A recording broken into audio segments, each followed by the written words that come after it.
আসসালামু আলাইকুম ওয়া রাহমাতুল্লাহ নাহমাদুহু ওয়া নুসাল্লি আলা রাসূলিহিল কারীম আম্মা বাদ।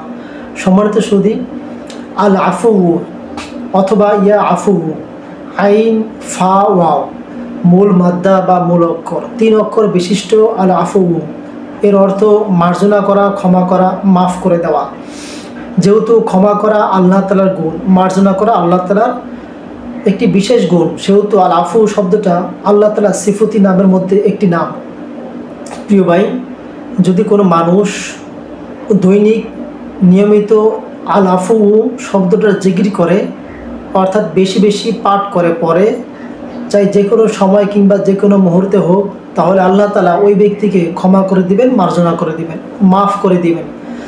যদি সে তাওবা ইস্তেগফার করে, তাহলে আল্লাহ তাআলা তাকে কবিরা গুনাহ থেকে ক্ষমা করে দিবেন। প্রিয় ভাই, আল আফু ইয়া আফু, এবং কি আল্লাহ তাআলা তার অন্তরের মধ্যে ভালো কাজ করার শক্তি দিয়ে দিবেন।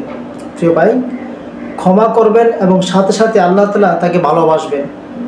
সাধারণত আমরা ভালো কাজ করার প্রতি আগ্রহতা আসে না বা ইচ্ছা জাগে না, শখ তৈরি হয় না। প্রিয় ভাই, কারণ বোঝা যায় যে আপনি গুনাহে লিপ্ত হতে হতে ভালো কাজের প্রতি এখন আর গুরুত্ব নেই বা মন থেকে আগ্রহ আসে না। অথচ কতক ব্যক্তি এমন আছে যে ভালো কাজ করার সাথে সাথে তার মন প্রফুল্ল হয়, মনটা ভালো লাগে, ভালো কাজ করতে তার ভালো লাগে।